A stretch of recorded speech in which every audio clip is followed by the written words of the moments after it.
Our question today is, who would have constituted an informed citizen?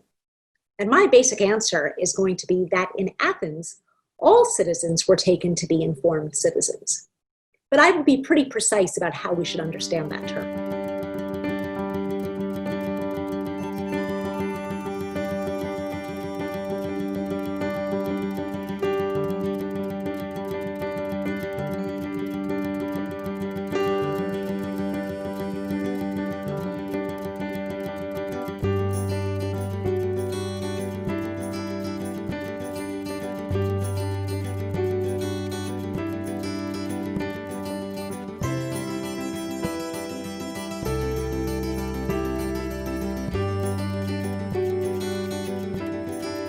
Hello, I'm Melissa Schwartzberg. I'm Silver Professor of Politics at New York University. I wish I could be with you in beautiful Vermont, but I'm also grateful for the invitation to speak with you via Zoom today. Today I'm going to talk to you about the informed citizen. And I'll bet you can picture an informed citizen. I'll also bet you can identify what an informed citizen knows.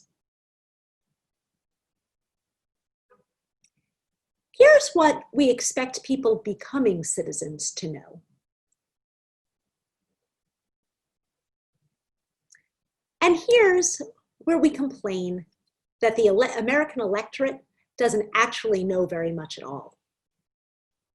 But today I want to ask you what we should really expect people to know to be effective political participants, whether as voters or jurors or in some other capacity. What I'm going to suggest is that, in fact, since antiquity, there has been one important response to this question, and it isn't how a bill becomes a law. Rather, I'm going to suggest that the true answer is lived experience in a given community, tacit and local knowledge, rather than anything technical or abstract. Now, I'm not going to argue that expertise and technical knowledge doesn't matter. Far from it. I'll have more to say about that later. But I am going to argue that the crucial value of the informed citizen actually lies in being an informative citizen. And this claim isn't just restricted to representative democracies or even just democracies. And it's especially important in communities such as ours, which include many members who lack an effective voice because of their undocumented status, their history of criminal convictions, or even just their age. It's also important, right at the outset, to recognize the ways in which the concept of the informed citizen has often served us poorly. It enabled us to keep up the pretense that literacy tests were anything other than a device of racial exclusion. It also allows us today to suggest that felons have proven themselves to be so morally ignorant, as evidenced by their crimes, that they deserve to lose their right to vote. And in fact, today, some political philosophers still advocate competency tests, arguing that because our votes don't just affect ourselves, but others, we should not have the right to harm them through an ill-informed vote. I want to suggest that all of these claims depend on the wrong way of thinking about the responsibilities of an informed citizen. I will begin in Athens, back in the 4th century before the Common Era, in part because we tend to assume that this was the heyday of the fully informed citizen, sharing directly in the project of political decision-making. And it is true. Ordinary citizens did a huge amount of the political work in Athens. But I'm going to focus today on some of the key institutions of classical Athens to help us see what this work consisted in and to try to draw some inferences about how the Athenians would have construed their citizens' abilities. My hope is that it will shed some light on how we think about knowledge in democracies. First, who was a citizen in Athens during this period? Well, a citizen was primarily someone born to Athenian citizen parents. But even more important, A citizen was someone who was born of Athens. Literally, the name of a citizen reflected their deme, a village, a small administrative unit, like a district. So a citizen's name was his personal name, his patronym, and then his deme, Pericles, son of Xanthippus, of the deme Calargus. Women were citizens, though largely barred from formal political life.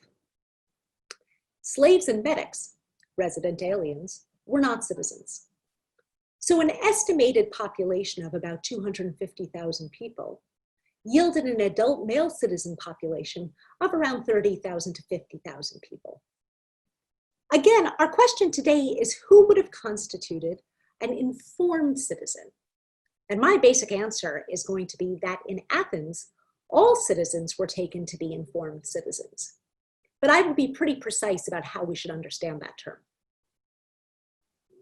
So let me begin by identifying some of the key institutions: the Council of 500, the Assembly, and the jury courts. The Council of 500 featured 50 members from each of 10 tribes. A tribe consisted of a number of demes. Those members, put forth from their demes and selected by lot, spent a year living in the city and setting the agenda for the Assembly. The Assembly decided significant matters of state policy, as we'll discuss in a moment. The Council determined what questions the Assembly would take up and also handled many administrative matters. Each 50-person tribal team took a turn presiding over the council and leading the business. A third of that team's members were always on 24-hour duty. I don't want to confuse the Council of 500 with a representative body, one in which delegates sought purposefully to advance the interests of a constituency to which they were responsible. But I do want to suggest that this particular design enabled the members to bring their local knowledge to the center. And I'm drawing here on the insights of the classicist and political scientist Josiah Ober. A council member could bring knowledge of farming techniques and the general challenges facing his rural deme to the center and learn from other members the threats they faced at the coast. I just suggested that the council positions were filled by lot. So were the vast majority of other administrative roles or magistracies in Athens. Out of 1,100 such roles, 1,000, including the 500 counselors, were so chosen. The other 100 were elected. The elected magistrates were military commanders, financial officers, some of those in charge of sacred affairs, and a few technical others, such as the superintendent of the water supply. But beyond that, virtually all of the key roles were chosen by lot. So there were roles for which the Athenians believed expertise was required, and they chose the occupants of those positions by election. But for most roles, any Athenian would be presumed capable of serving. They were assumed to be competent. And even though the Athenians did not have the notion of probability available to them, I think it is likely that they did have some understanding that lot meant that anyone was equally likely to be chosen to serve in a given role, and that this further suggested that citizens would be roughly equally capable of performing the job. Again, for those roles in which they thought they could identify those who would definitely do better, they had elections available. But for the 1,000 other magistracies, they did not. In the 4th century, the Assembly's primary function, as I've said, was to set state policy, primarily in the form of decrees. They pertained to foreign and military policy, most crucially, declarations of war and peace, alliances, the sending of envoys, the financing of expeditions. It was held 40 times a year and attended by at least 6,000 citizens. Attendees were paid. Most meetings would have been attended primarily by center city residents, although 10 meetings a year were designated as special assembly meetings, which combined with higher pay and greater significance might have drawn a wider community outside of the city. So here we might think that we don't necessarily get the same benefits from dispersed local knowledge throughout Attica that we would get at the council. Except for the limitations of the space on the Pnyx, which once pay was introduced might well have been full, there was no constraint on adult male citizen attendance. It would seem then that there was no expectation that citizens knew very much at all before attending the assembly. And, at least in principle, not only did every citizen, adult male citizen, have the right to attend, they had the equal right to speak and to address the assembly. Imagine, though, that you have a crowd of 6,000. Can we imagine equally exercising that right? So here the matter becomes a bit more complicated. In the first place, the debates would have been led by orators or generals. Think, if you will, of Pericles or Demosthenes. Does that mean that the audience was purely passive? Surely not. We have lots of evidence of heckling and of private exchanges among those seated close together. And for the vast majority of issues, voting was by show of hands, meaning that people could learn from each other up to the moment of the vote. They could swiftly glance around or try to identify someone in the crowd they thought would know better on a given matter and kind of change their vote to accord with theirs. So most of the magistracies, including the council, were chosen by lot, and any adult male citizen who wanted could turn up at the assembly. The Athenians just assumed the basic competence of their citizens, that the Athenian citizens' tacit knowledge, acquired from their deme and their family, was sufficient to enable him to render most of the important political decisions in Athens. And insofar as they acquired specific technical knowledge, they did so on the job, so to speak, either in the informal discussions around crucial matters in the agora, or in the institutional spaces of the council, assembly, or any other magistracies they held. Let me just add a word on the jury courts, the other fundamental institution of the Athenian democracy. Selected by lot from those who had taken the oath for the year, juries could range in size from 201 or 401 in private suits, 501 for most public prosecutions, and up to 1501 for important public prosecutions, such as those for political leaders. There was no voir dire, and jurors would often know litigants, if not personally, then by reputation. Those engaged in litigation were disproportionately elite because it was expensive to go to court. And in fact, some did so as a means of burnishing their reputation by taking on a public figure. Jurors came in with some familiarity with litigants, often, and in fact, prosecutors sometimes specifically called upon them to use this knowledge. For instance, when Ascanius prosecuted Timarchus for being unfit for office, he said to the jury, "First, let nothing be more persuasive for you than what you yourself know and believe concerning Timarchus here. Examine the issue not from the present, but from the past. For the statements made in the past about Timarchus and about what this man is accustomed to doing were made with a view toward the truth, while those that are going to be spoken today are for the purpose of deceiving you in order to get a decision. Cast your ballot according to the longer time and truth and the facts you know." In the assembly, there is evidence of thorobos, of shouting and jeering, and no doubt of private exchanges. But there, the vote was cast secretly and counted. The members of the jury could vote their private judgment free from pressure. So learning in the jury was somewhat nuanced.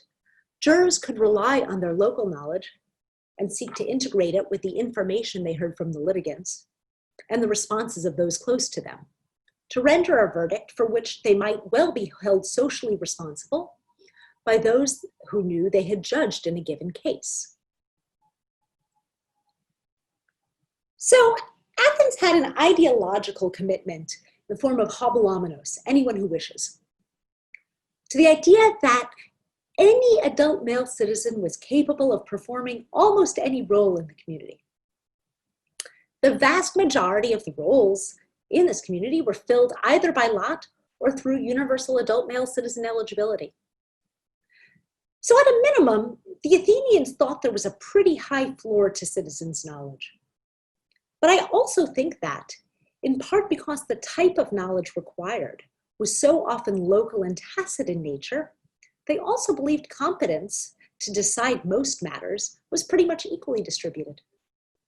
Where they believed that there was specific technical knowledge that could not be learned on the job, they used elections, but overwhelmingly they did not. Again, every Athenian citizen was an informed citizen. Now, in the famous words of James Madison from Federalist 55, had every Athenian citizen been a Socrates, every Athenian assembly would still have been a mob. Madison's objection was that in very large assemblies, passion would overtake reason. And so representation by a smaller body was required for rational decision-making. I want to invite us now to consider how our ideas of what informed political decision-making consists in have changed over the centuries, and how representation shifts our expectations. I should say that we now could go many places in this investigation. We could look at the Roman Republic, the Italian city-states, to explore the varieties of popular decision-making. And the privilege of great college courses is the freedom to do just that. But since I just have a few moments with you, I want to take us to a surprising place for just a moment, medieval England. It is obvious that medieval England was not a democracy, but historians of political economy have long observed that the crown's ability to extract tax revenues was enhanced by institutions that enabled its members to consent or to exercise some control. But medieval rulers possessed very little information about the numbers and wealth of their subjects. Crucial fine-grained information about property holdings and encroachment on royal lands was accessible only at the most local level. King William, to create the Domesday Book of 1086, relied on an early form of English jury called the inquest. And at least for Magna Carta, the crown offered political concessions in exchange for local information, particularly when such information pertained to their ability to extract resources. Even the lowest status members of the community, those to whom full citizenship would long be denied, were pressed to serve on what were then self-informing juries, when they held information valuable to the crown or to local authorities, including women, when there was a matter pertaining to the physical condition of an accused woman, and even unfree peasants. I raise this just to make one key point before we turn to the contemporary setting. States have always sought to elicit information from their residents about their territories and their inhabitants, the topography of the land, the distribution of property, the threats confronting the members, the numbers of sheep grazing, and the spread of a disease within their population. They have chosen to extend rights of citizen participation to some, but not all of these members, even when they rely on them for their knowledge. So depending on the question, any member of the community can become an informed citizen. And one might also note that this is one reason why the census today is so crucial. It includes information from all of the members of our community, including those who have no political rights. And that's where I want us to return to our contemporary investigation. On whom do we bestow the honorific of the informed citizen? I want now to turn to two quotes from important late 19th and early 20th century figures in the history of political thought, W.E.B. Dubois and John Dewey. So, to begin with Dubois. The best and most effective aristocracy, like the best monarchy, suffered from lack of knowledge. The rulers did not know or understand the needs of the people, and they could not find out. For in the last analysis, only the man himself, however humble, knows his own condition. He may not know how to remedy it. He may not realize just what is the matter, but he knows when something hurts, and he alone knows how that hurt feels. Or, if sunk below feeling or comprehension or complaint, he does not even know that he is hurt, God help his country, for it not only lacks knowledge, but has destroyed the sources of knowledge. And now from Dewey. The final obstacle in the way of any aristocratic rule is that in the absence of an articulate voice on the part of the masses, the best do not and cannot remain the best. The wise ceases to be wise. It is impossible for highbrows to secure a monopoly of such knowledge as must be used for the regulation of common affairs. The man who wears the shoe knows best that it pinches and where it pinches, even if the expert shoemaker is the best judge of how the trouble is to be remedied. The insight from Dubois and the insight from Dewey is that effective rule depends upon the knowledge of citizens' conditions, which is fundamentally unavailable absent an effective voice on the part of the population. This is a key advantage that democracy has over other forms of rule, but it's one that autocrats recognize and seek to mimic. Autocracies often hold elections for informational purposes, to see, for instance, the geographic distribution of support for local officials, and to gain information of these officials' competence and loyalty in terms of generating turnout. There is always a temptation for autocrats to engage in fraud as a means of demonstrating the breadth of their support. But it comes at the cost of failing to convince powerful actors who might threaten their regime, and potentially at the cost of producing reliable information if those providing it worry about being punished. Throughout my talk thus far, I have suggested that the informed citizen is one who is closely attuned to local conditions, and moreover, that the informed citizen is basically an informative one for those who rule or represent us. The representative acquires expertise. In the US Congress, at least in part through the committee system, she draws on this knowledge to effectively represent the interests of her constituencies, at least optimally.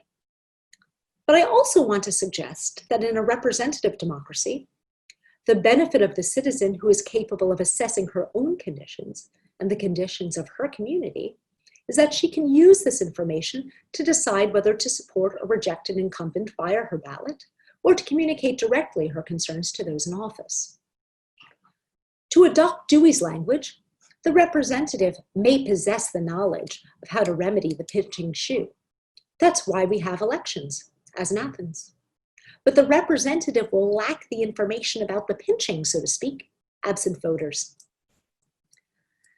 Let me also say, although this is a little counterintuitive, that local knowledge also matters for the other major form of citizen activity today, jury service. We still choose the jury by lot, because we presume that basically any citizen is in principle able to render a competent verdict. Although jurors today are of course barred if they hold the type of knowledge of the litigants that we saw in Athens, we still adopt a vicinage requirement, that the jury should be drawn from the community in which the crime or civil wrong allegedly occurred, because we still think knowledge of norms and expectations in a particular community matters in rendering just verdicts. Let me turn now to what I take to be three major challenges facing democracy with respect to citizens' information. First, often officials do not treat their citizens equally with respect to their local knowledge, the conditions they are confronting. Local residents in Flint, Michigan, widely believed that their water was contaminated, but their concerns were systematically dismissed by public officials. That is, in part, a matter of what philosopher Miranda Fricker has characterized as epistemic injustice, the mistreatment of a person in her capacity as a knower. Disrespect for members of a community, particularly vulnerable minority members of a community, can lead us to fail to hear and to learn from them. Second, democracies simply may not want to know. Across the globe, regimes have varied quite widely in the quality of their data collection with respect to the transmission of COVID-19. One factor is, of course, different notions of privacy rights across regimes and across regime types. But one other advantage that non-democracies may have over democracies is that, in principle, they can collect data without necessarily facing political peril for poor outcomes. In other words, their ability to continue to hold on to office is not necessarily tied to their actions or to their effective responses.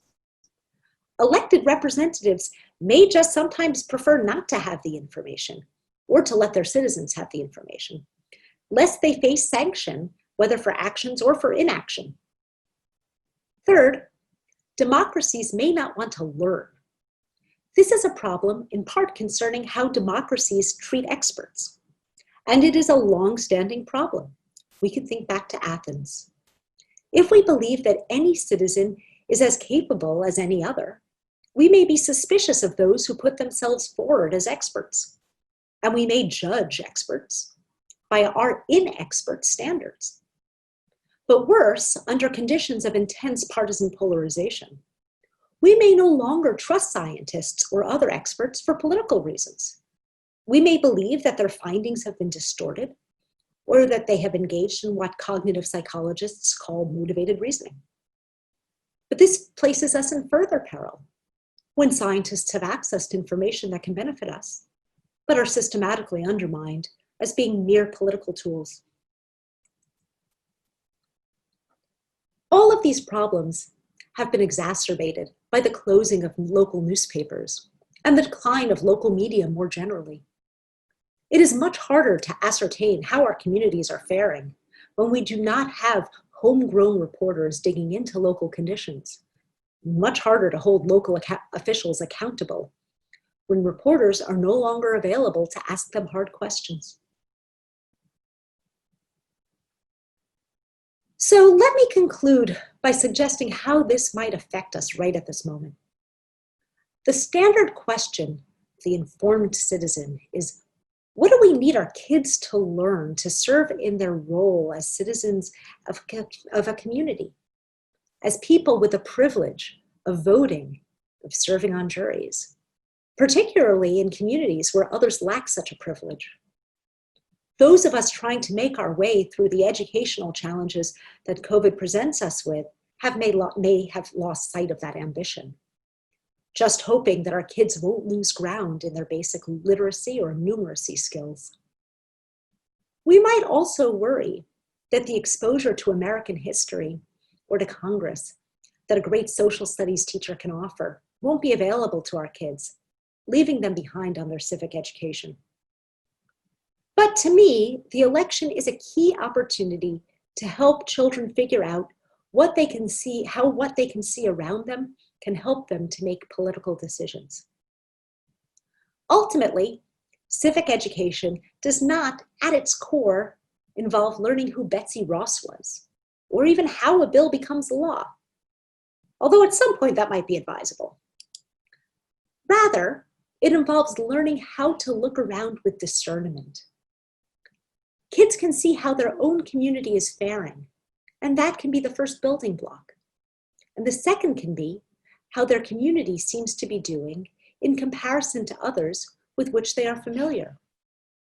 How does my school seem to be faring during the crisis? Are stores closing on the streets around me? Are there more homeless people visible? Do they seem to be struggling more?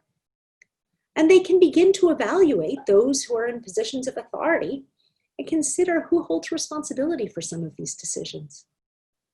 They can see those in their community who they think seem to be helping, their principals, maybe their mayors, maybe their governors. And with their parents, they can begin to ask, do we think our local leaders or our president did the best they could to confront these challenges? And we can talk to them about what we think the answers are. But this is sufficient to begin to teach kids the types of questions to ask. And the hope is that they will learn the skills they need to interpret these questions in meaningful ways.